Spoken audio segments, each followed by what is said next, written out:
Good afternoon, dental internet world. My name is Dr. Vishal Sharma, and I'm once again here with my friend and colleague, Dr. Mike Parchewski. Mike, it's the peak of summer. It's the Stampede in Calgary. It is a beautiful day outside, and that is a perfect segue because we are going to be interviewing a dentist who does phenomenally beautiful work. Mike, nice to see you. Good to see you, Vish. I hope you're enjoying Stampede, and I do apologize to everybody out there for our non-Stampede wear. But yes, welcome, Dr. Gordon Chee. Great honor to have you on the podcast.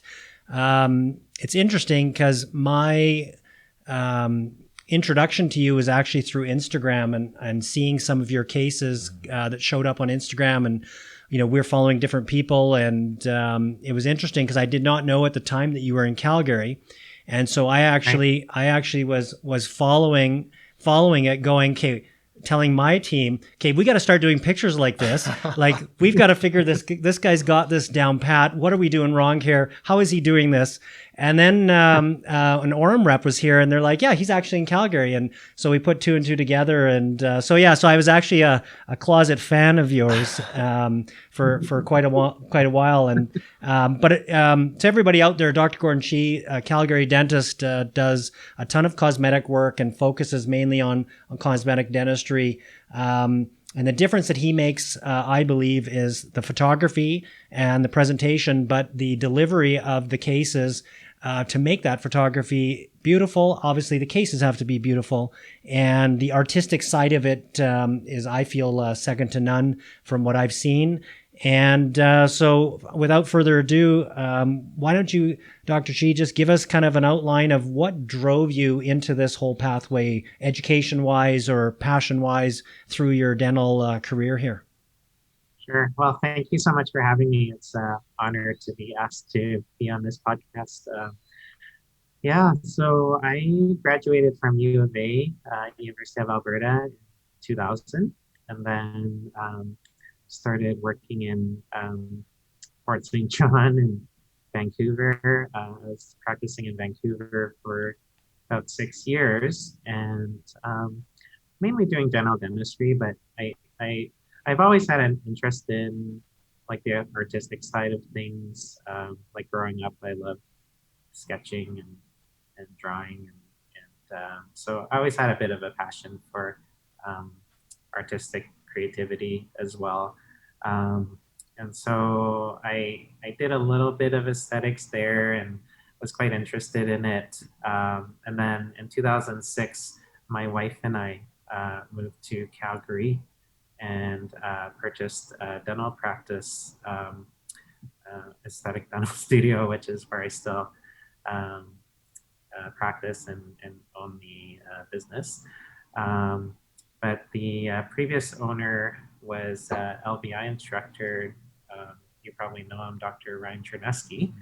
And so I knew that he wouldn't stay for very long. So I basically fast-tracked through the LBI curriculum because I wanted to make sure that I could continue on seeing patients with more comprehensive needs.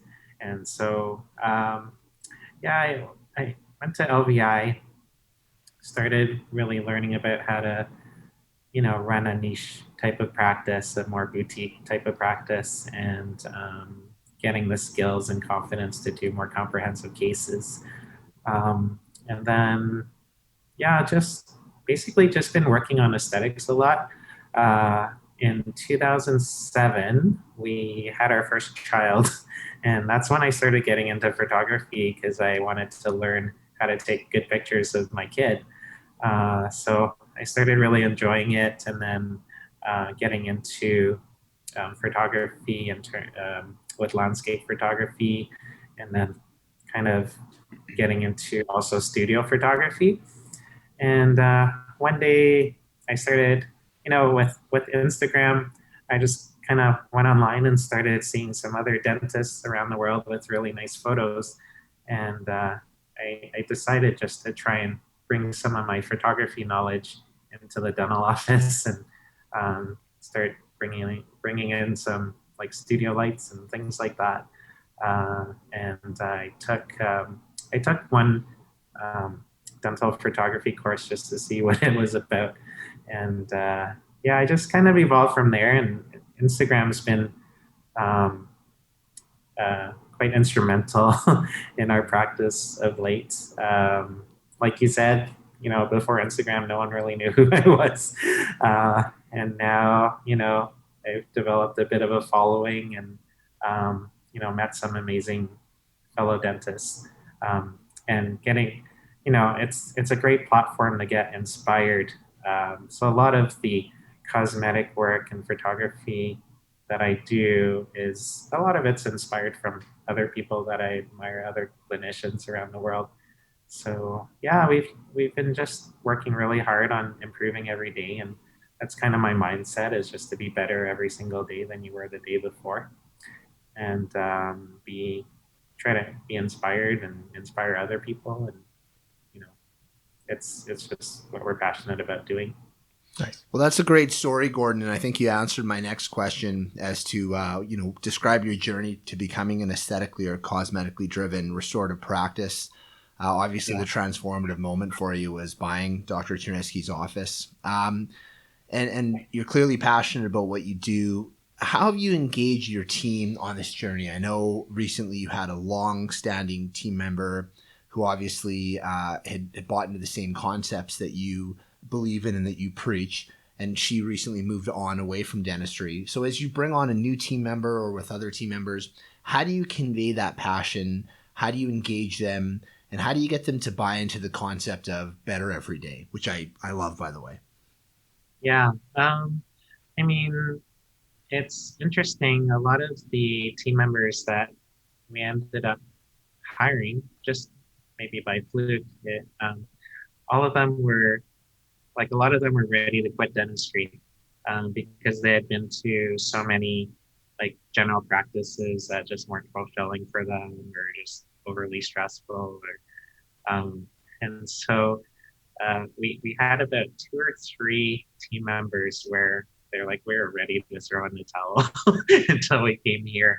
But I think that with aesthetics, if you're trying to run an aesthetic practice, obviously your practice has to evolve towards that.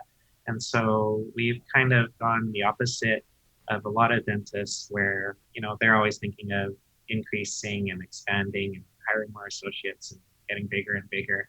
And we were sort of the opposite. We just wanted to get smaller and smaller and smaller and be more focused. And so, I only had 3 team members. So when you have a new team member come in and there's just 3 of us, it's really easy to talk about our philosophies, and you don't have to convince a team of 20 staff or team members to believe in one thing. You're just really taking the time to hire the right person and then try to get your philosophy across. And once they start seeing the extra time that we take doing better dentistry and just being more detail oriented rather than just high volume, they start to be proud of the dentistry that we do, and then you get more of a team atmosphere that way because everyone's more invested.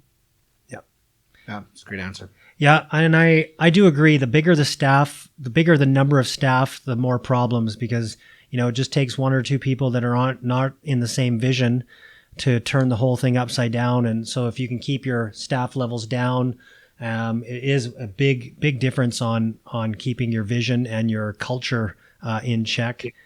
Absolutely. And that's a really innovative concept on the bigger expansion, going the opposite direction to contract and become, more fulfilled, I guess, with your journey. So, very refreshing answer on that, Gordon. A great take. We were discussing photography, obviously your passion, where you got into it, how you've been inspired with Instagram and your own very, very unique flair that you've incorporated into that. Mike and I are also avid photographers, clearly not as nuanced as you are, Gordon. I don't know if anyone is. But if we have some younger dentists who are getting into it they're wondering whether SLR photography is worth it or their fancy iPhones can do enough. Where would you start? I know obviously you have a course that I'd like you to discuss, but where would you start and what suggestions would you have for that newbie who might be interested? Yeah, I would do a little research into what sort of setup you want. Like, generally I recommend just to stick with Canon or Nikon. It's just more universal. So it's just easier to get accessories and things like that for the office. But kind of, you don't need a super fancy camera.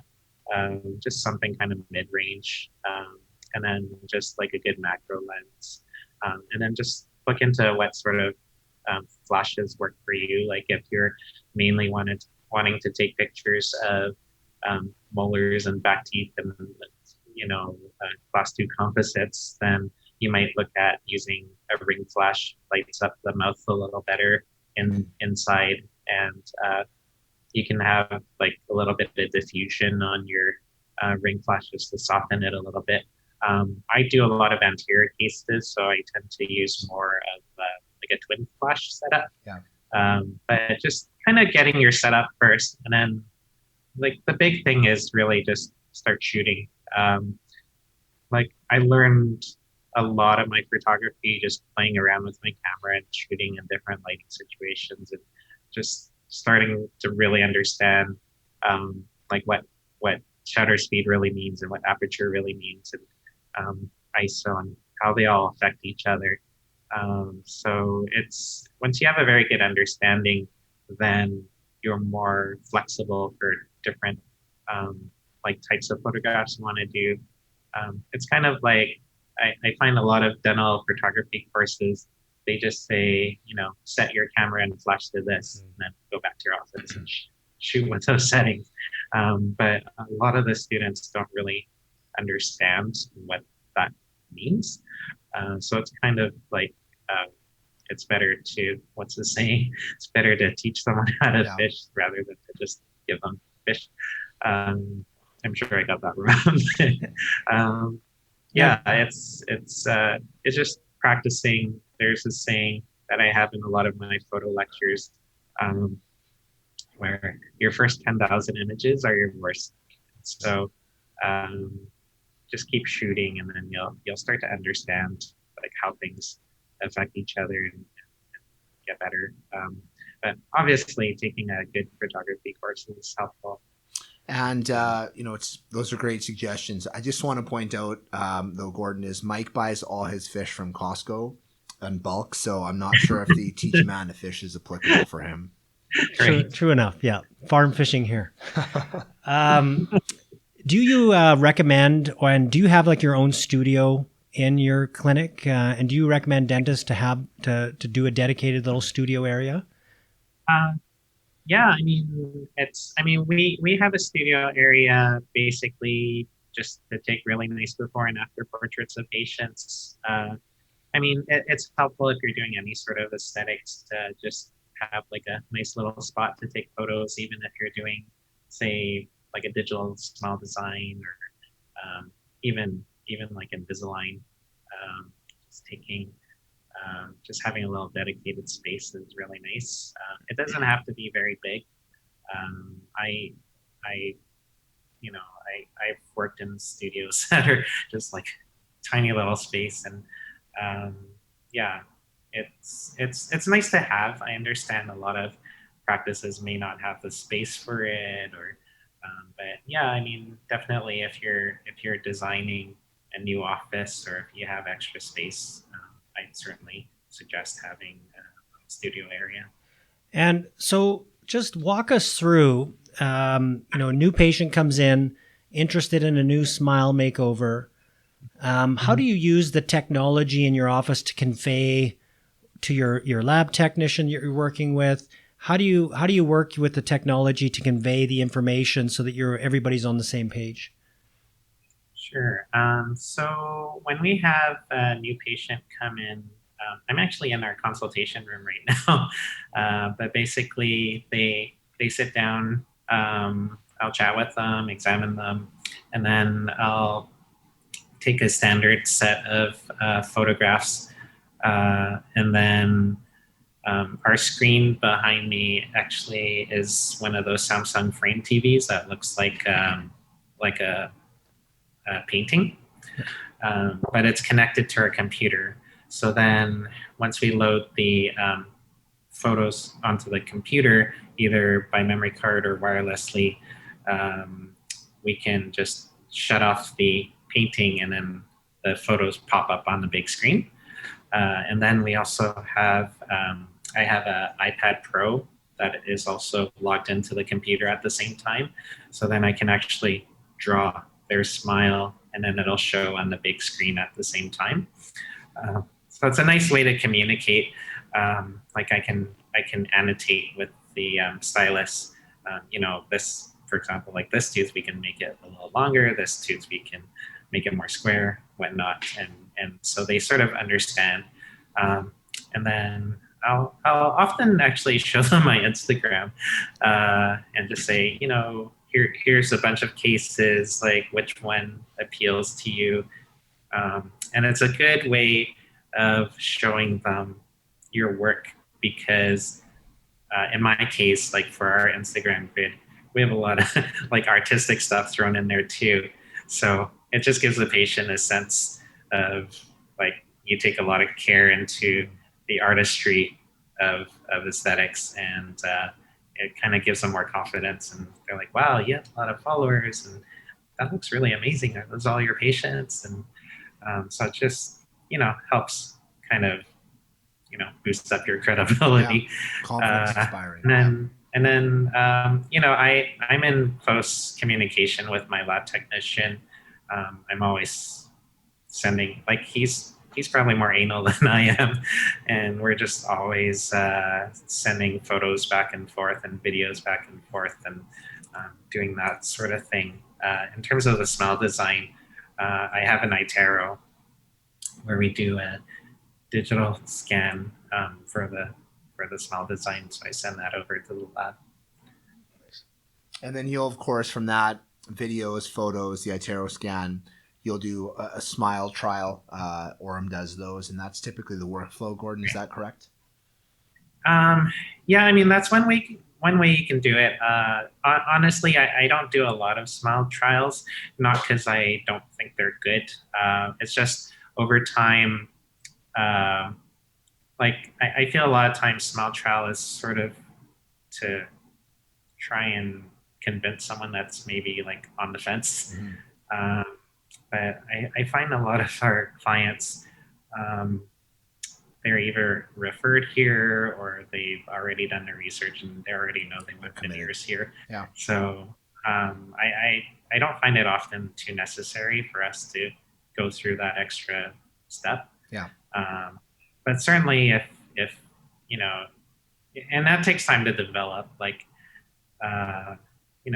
if you asked me 5-7 years ago, I probably have a different answer. But over time, you start developing a bit more of a reputation, and then you just have patients coming, and you know that they already want to get it done.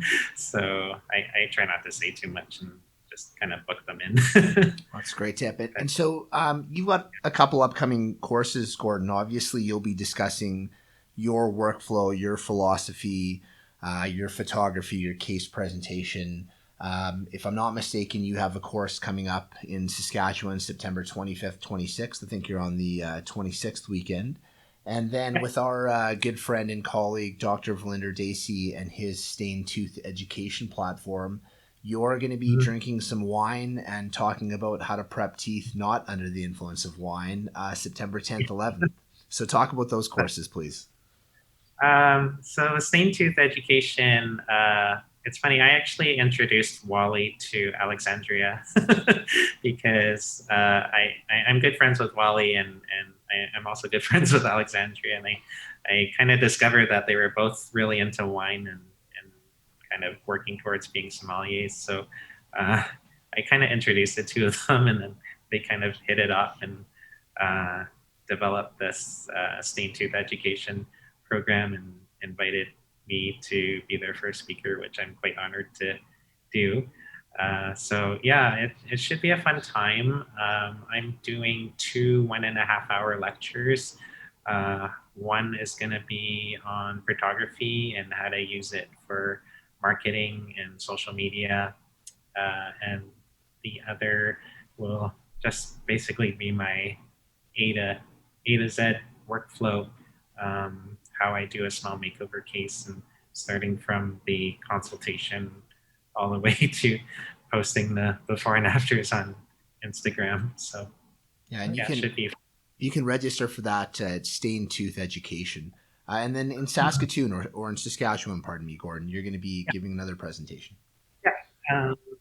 Yeah, so that's going to be on Zoom. It'll be virtual, but it's for the Saskatchewan Oral Health Conference. Uh, yeah, I'm honestly probably going to do the same photography lecture for that conference. Again, just photography and social media marketing. Yeah.